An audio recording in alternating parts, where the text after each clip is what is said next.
Hello, everyone. Nice to meet you all. And thank you for having me in your meetup. My name is Aris, and I'm the founder and organizer of CityJS conference. We're doing a conference in London from the 15th to the 17th of April, 3 days with 2 days of workshops and 1 day of conference with 4 tracks. We expect 30 speakers from around the world. One of their biggest speakers is Douglas Crockford, who is the creator of JSON. Probably many of you use JSON. And we have a number of other people, including Rich Harris, that he's the creator of Svelte, and Matteo Collina, that he's a member of the Node.js committee, and a lot more like big speakers. Our early bird tickets offer ends at the end of the month, so please hurry up. We will be soon giving free tickets to your community, but not too many because we have to make the money for bringing all these really big speakers in London. I wish you the best and hope to see you all in London. Thank you. So thank you very much for all coming. I will now introduce our lovely speaker, Ryan Biwer. You'll be talking about SQLite, is that correct? We'll find out. I haven't seen it yet. So can everybody give a round of applause for Ryan? Thank you. All right, thanks for coming. I want to thank Jamie and James for helping me put this talk on. It's great to be here. My name is Ryan. I'm a full stack engineer from the US, just visiting Scotland, but maybe hopefully we'll be here a little bit longer. Maybe we'll bring that up later. But I'm here to talk a bit about local first. And now I don't proclaim to be an expert in local first at all. It's just something that I've been interested in, have been following a bit, and decided to take my own, my first foray into it. So this is my story. And if you don't know what local first is, basically it's a newer term for something that you probably already familiar with. It's something that was coined by a collective called Ink and Switch. And in their foundational essay about the topic, they identified 7 ideals for what local first should aim for. Now, it's not definitional. If you have an app that doesn't meet all of them, it doesn't mean it's not local first, but it represents something to aspire to. And I would break them down into basically 2 categories. The first are kind of like micro features, I would say. You definitely already use apps that have these qualities. So think like multi-device, seamless collaboration. The ability to work offline is important. Like if you're on this, we've all been on the subway or train, or US East 1 goes down and suddenly you have access to nothing that you need. And so having that offline capability is important. And by the fact that you're keeping the data local to your computer, local first apps tend to be very fast. You're not doing too many network round trips. Everything works kind of smoothly, naturally. And then there are the, what I think of as kind of the bigger picture ideals, and are what initially drew me into local first. And they really are focused on centering the user and their control and access over their data. So for example, the long-term preservation, if the app developer has a server that goes down, or they take it down, they go out of business or acquired, whatever, in an ideal world, you would not lose access to that app. You would not lose access to that data. You'd still be able to use it in perpetuity without relying on someone else hosting a server. And by way of keeping the data local, it naturally lends itself better to more visibility, control, and security over your data. So like I said, I have been following this for a while and decided, okay, I'm gonna finally create my local first app. I'm gonna try this thing out. And luckily there are many projects out there built to help you develop local first apps. A lot of them, too many, one might say. That's it. Okay. So this is not an exhaustive list at all. This is just a list that I have curated of projects I'd like to check out. And you can see that it's a lot. And so I found myself really paralyzed by how much choice was out there.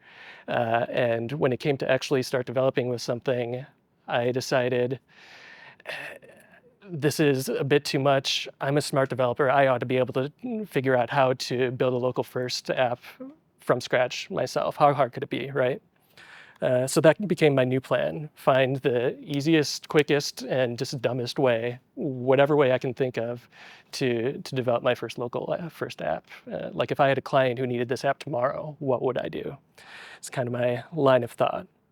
And so I'm not going to bore you with the typical to-do list app that we've all seen. I came up with a very unique idea. It's a grocery list.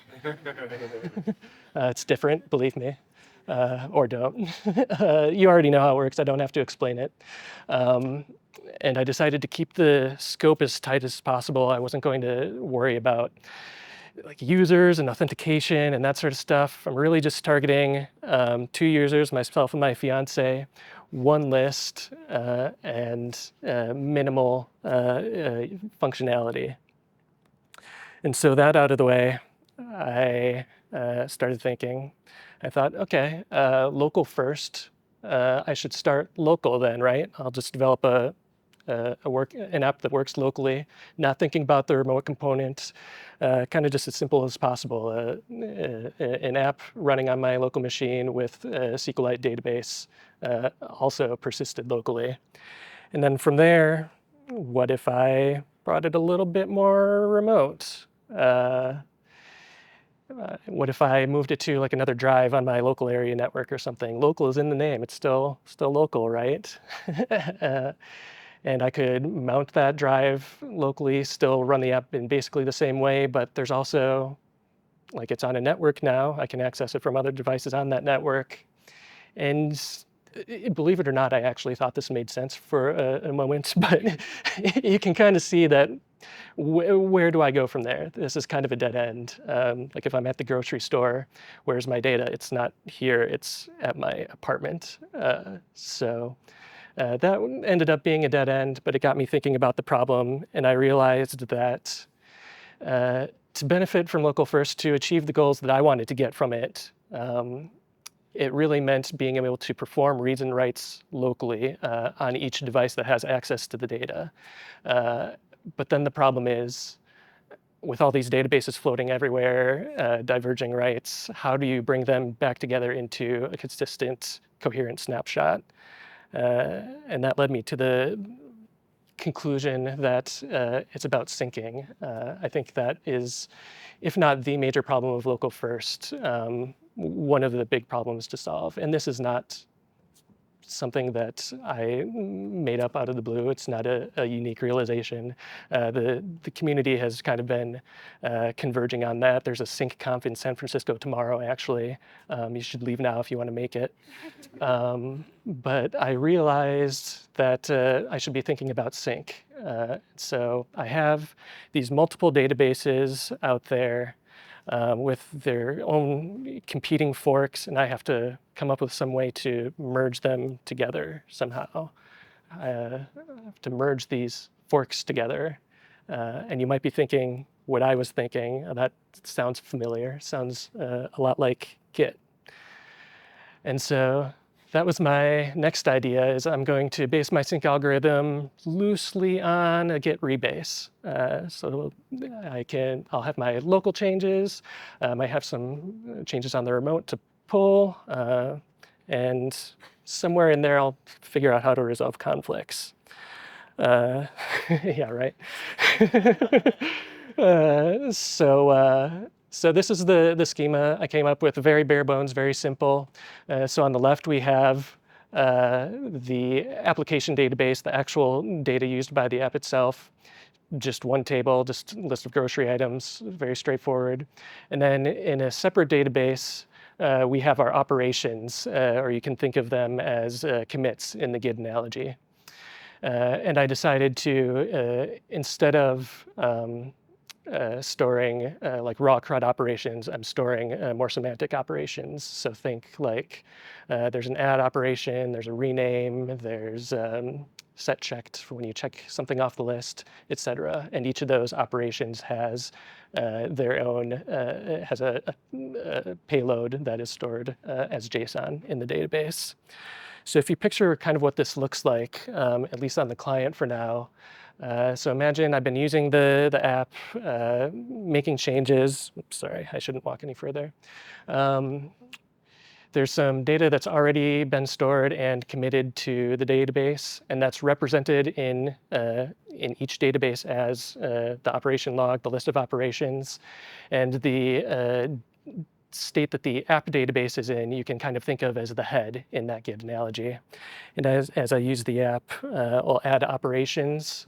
So like I generate an add operation and store that in the log and simultaneously update the app database with the relevant data. So kind of as you go along, operations are added, the database is updated.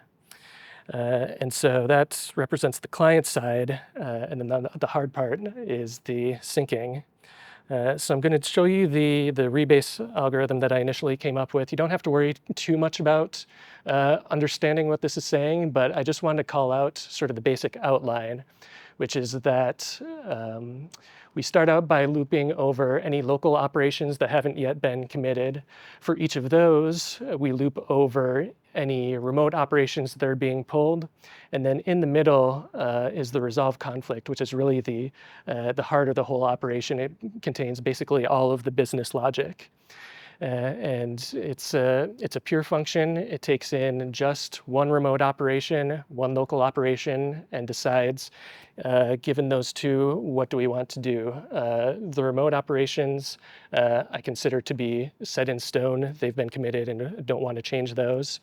And so we're operating on the local operations and deciding, given any two given one remote and one local, do we want to keep the local as is? Do we need to transform it in some way? What do we do?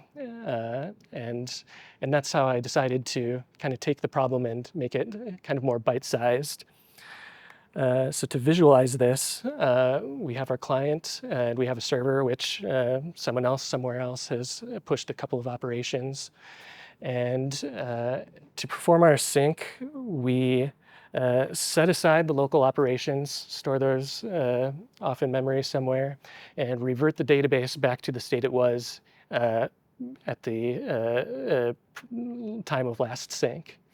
And then what we can do from there is pull those operations from the server, update the database, and you can see that the client state is in the same exact state as the server is. And so at that point, all we need to do is take our local operations that we've set aside, replay them over the top, and we have it in a state that we can then push those local operations to the server. One big question there you may have noticed is how do we revert back? Easier said than done, right? So I came up with a couple of options. Not the happiest with either of them, but they work, which was the goal. So first idea, I thought, what if I just had two databases? One is frozen at the state of the original sync, and another is a duplicate, which I use as a working copy.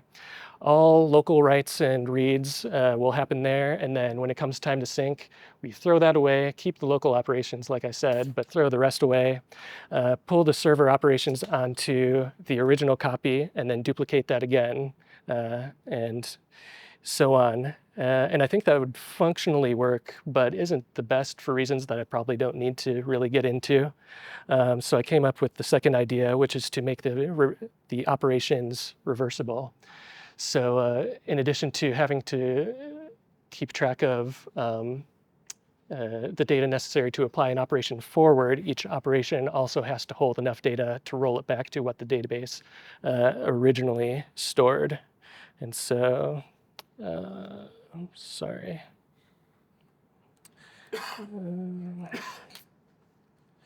Come on. I just lost my slideshow.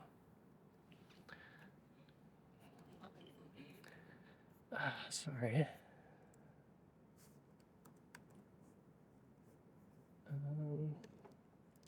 Technical difficulties.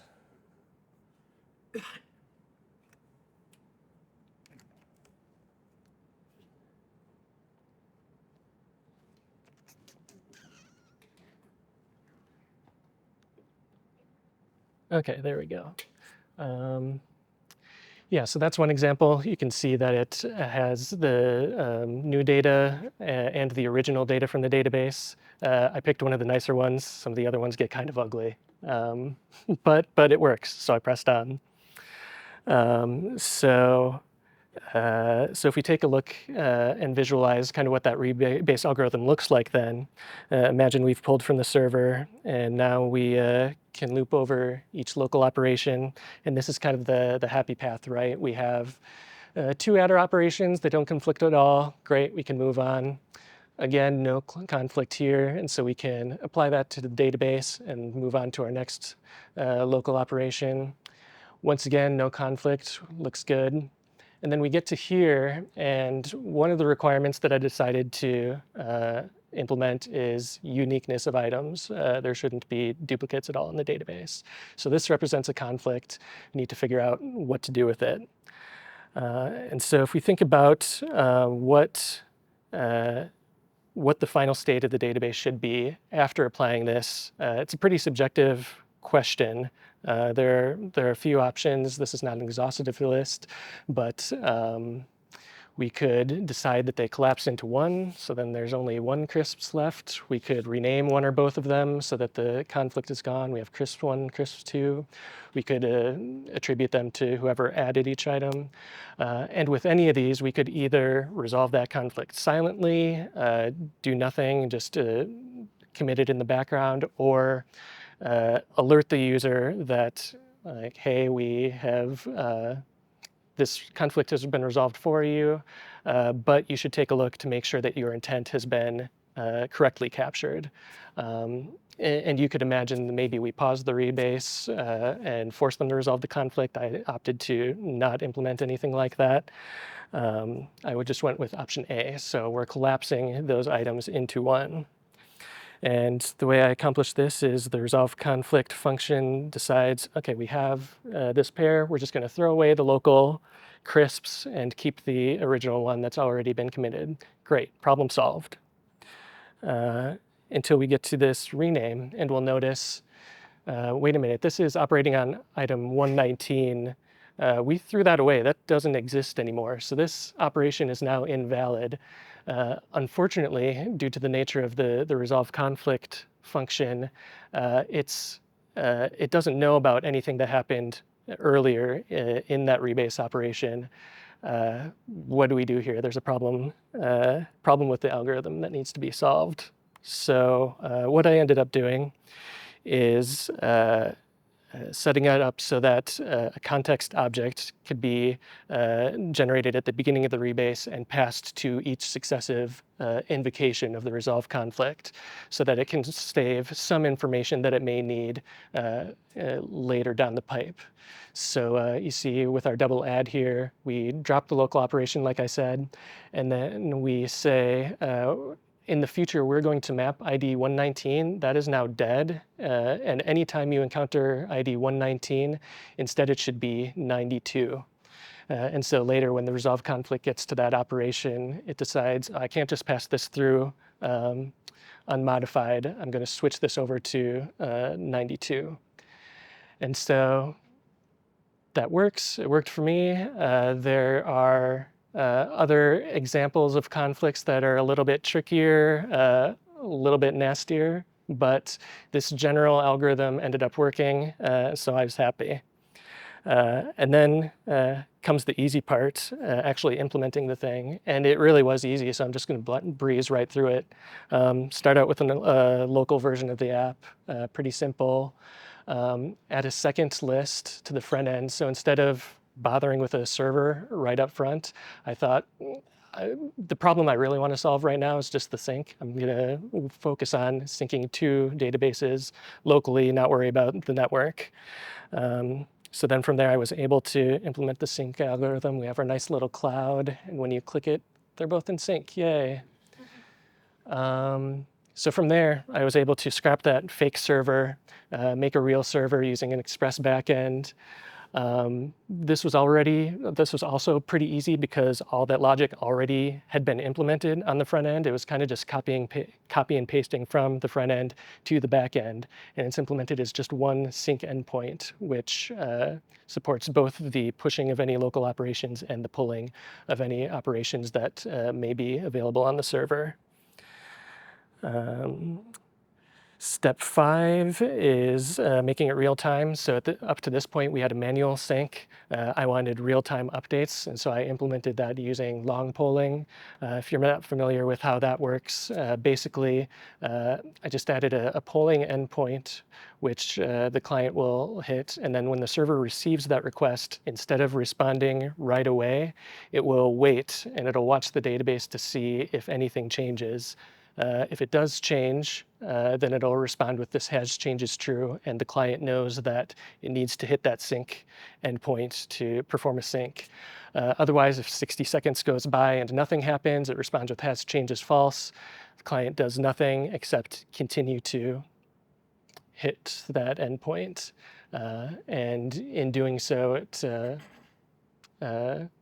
changes are noticed in real time pretty easily. You can accomplish this other ways with like WebSockets or something else, but this seemed like a pretty straightforward way to go.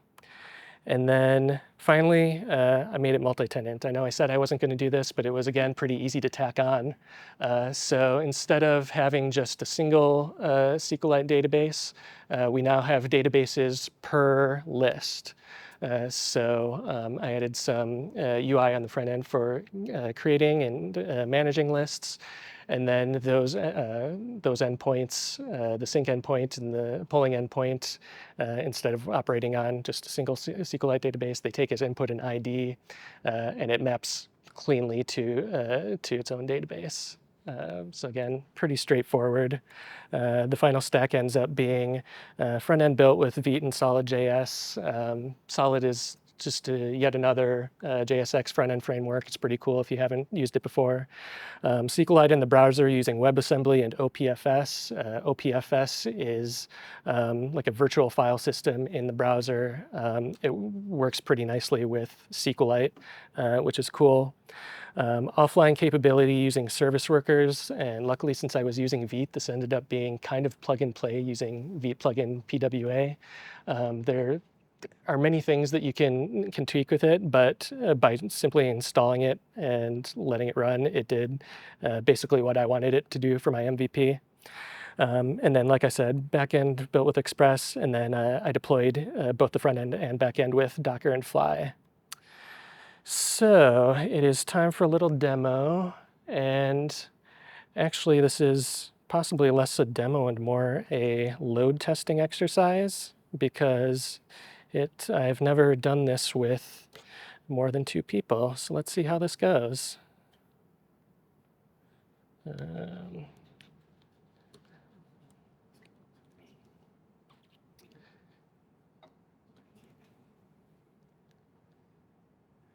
All right, so we have this. I'm going to create a new list.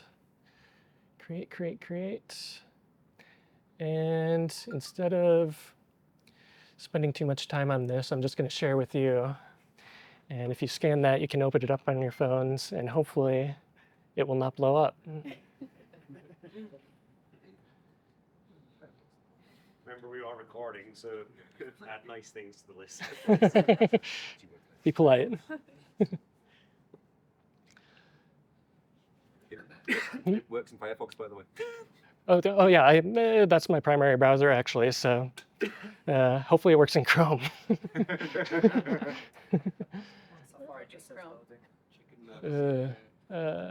Sorry. Okay. Oops. That's actually works right. Someone's adding stuff to here. All right. Oh, good. Cool. All right. Try taking these off as well. Yeah, why not? I already have Iron Brew, cookies, chicken nugs. That's actually pretty cool. Chicken nuggies.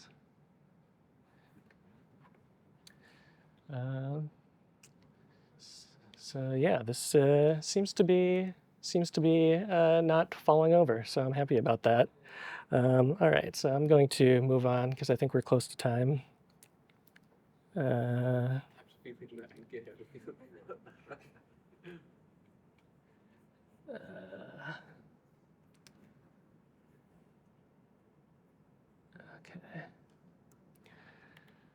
All right, so mission accomplished, right? Well, let's see. Going back to those original 7 ideals I had talked about, I decided I should grade myself against those to see if I actually accomplished the goal. I assume I did, right? Because otherwise, what's the purpose? When it comes to that first category that I talked about, I think pretty good. It's not perfect by any means, but we hit on all these items. Seems to work fine. But then when it came to those bigger picture ideals, the ones that I said were more important to me, I realized we're not quite there yet. And I think it's largely because it is still dependent on that backend server that I, the app developer, am hosting. It's just like any other SaaS or client server app in that way. But after thinking about it a little more, I think that despite not being there yet, the path there is maybe clearer than it was before. For example, like if we look at security and privacy, SQLite supports encryption at rest, or at least flavors of it do.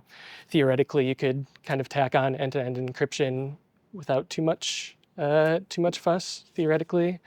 User control, I could provide more tooling or facility for introspection of or access to the internal database that is already on the user's local system. And then long-term preservation, there's some of this in the sense that it does work offline. If my backend server goes down, you can still access the data, but you can't access the sync functionality, which is really what's interesting about it.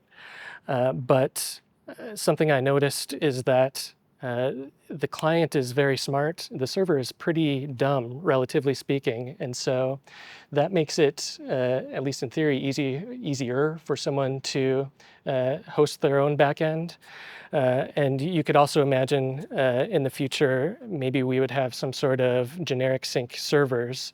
And this is something that is being talked about in the local first community. But what if we had generic sync servers that anyone could host? You could, third party could host it, power users could host them themselves, and then we could develop apps against the interface used by those sync servers, such that in order to create a robust local first app with all these fancy features, you don't need to develop the back end. You just develop the front end, connect it to a sync server, and there you go. So I think that's kind of where I want to go next with this. I want to iron out the bumps, generalize the framework, and work on those bigger picture ideals, like I said, and maybe check out any of the 30 whatever projects I've been meaning to check out. And then for you, I hope that you've been inspired to check out the local first space, interested to maybe try your own path. It's laid out for you. You can try any one of a number of ways to get there, but it is achievable. So go ahead and try it out. And join the community, because there is a community that's building around this, and I'll share some resources on the next slide. Finally, just a quick shameless plug. I am looking for employment in Scotland, so if you are hiring or know anyone who is, come talk to me afterwards and check out some of these resources. Thank you.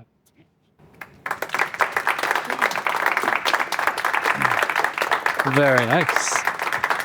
Are you happy to take questions from the room? Yeah, let's go. Does anybody have questions? And before you go for it, quick thing on how this works.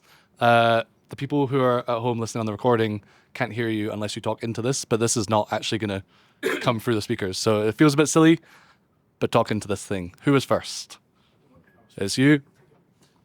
Yeah, thank you, first of all. That's pretty interesting.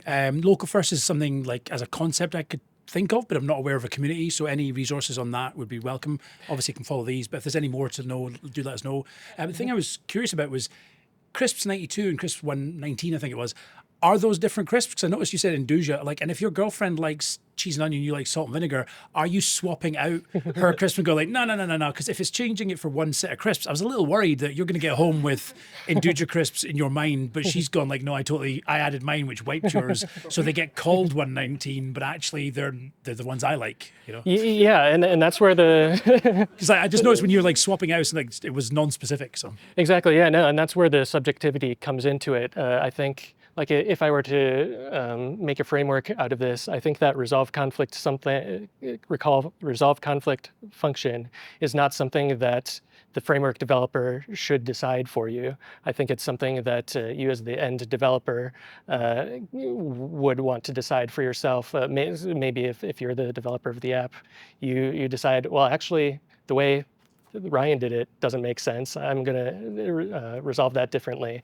And maybe that's a case where you decide that you as the app developer don't want to take that responsibility, and so you push it onto the end user.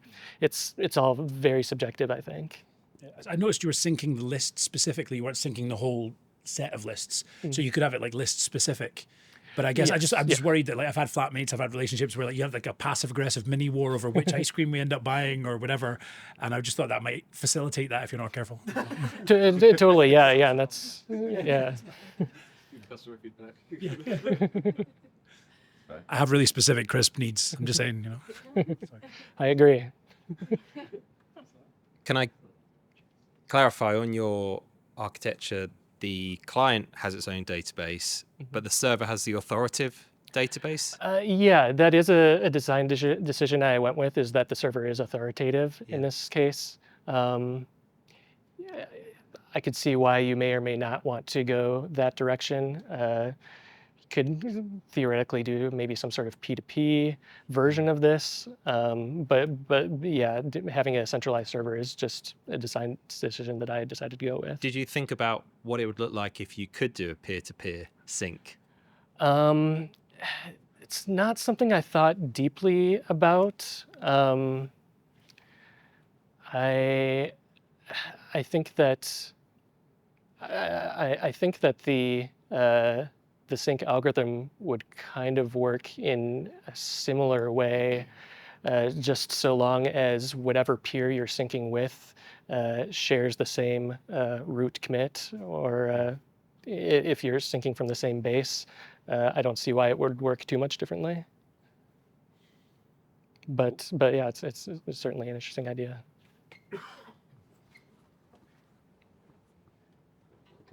What type of applications do you think really fit with a local first approach? Like, what do you think is the main sort of beneficial area for a local first kind of application? That's a good question. That's another one I don't have like the perfect definitive answer for, but I think that if you can use the word my, like my grocery list, my playlists, my finances, my messages,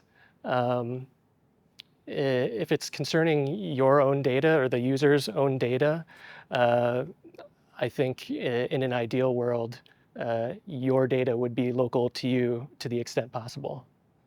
Thanks.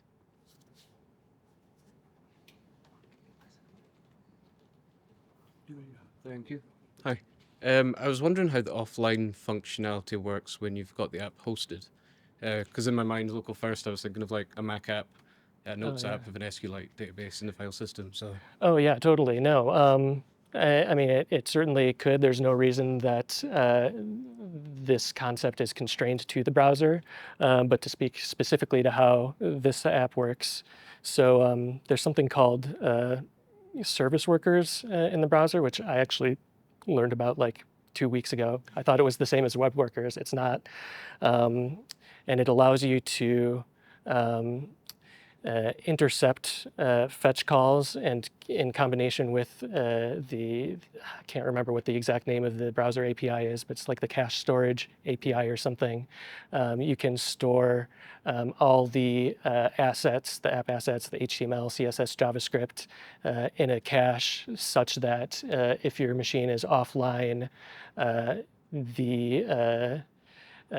when the request is made, instead of going directly to the network, the browser will go through this service worker, and this service worker can see whether there are cached assets and decide to serve those. And if you're curious, I can talk more about it offline, but that's basically how it works. Yeah, awesome. Yeah, that makes sense. Thanks.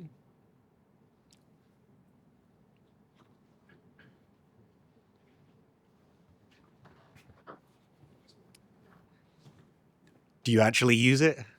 A How does little your bit. fiancé feel about this? A little bit. Have you used it at all yet?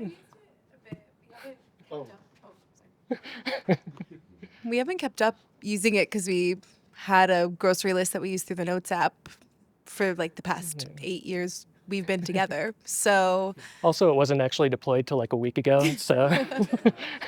I think we should use it. Yeah. One last final question. In your day-to-day life, do you actually call them crisps or do you call them chips? Well, no, I had to translate for the audience, you know. Of course, that makes fair enough. Okay, well, one more final round of applause for Ryan, everybody. Thank you very much. Stop on. Okay, one last listening to me, and then you can all go to the pub if you want to join us. There'll be a few of us at the pub. I'm going. If anyone else is coming, please raise your hand. Oh, thank goodness. That would have been awkward. My timer was going off. Okay, there's a couple of things I just want to mention just at the end. We've got the first thing first. I mean, great talk. If anybody else wants to speak, if they want to come up here and chat, obviously this is the last one of this year that's talk-based, but there'll be most likely plenty next year that you can get involved in. So you want to reach out to Jamie over here.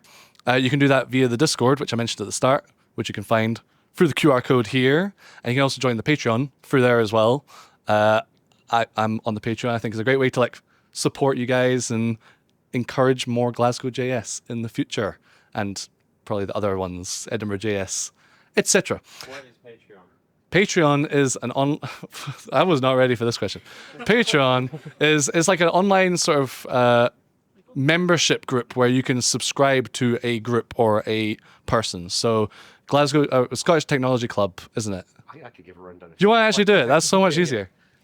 So Scottish Technology Club is something that I founded when I started running GlasgowJS and EdinburghJS at the same time, and I kind of wanted a brand to sit over the top and kind of to bring them together.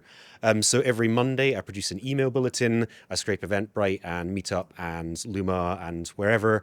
So you get a rundown of exactly what's on in tech across Scotland. There's a lot going on in Dundee at the moment. It's something that I've noticed in reading my own bulletin. I also look at people's blogs, vlogs, stuff like that. So if you like technical blogging or you occasionally technically blog, send me a link and I will put it in the bulletin. So some people produce every week, some people produce 1 or 2 a year.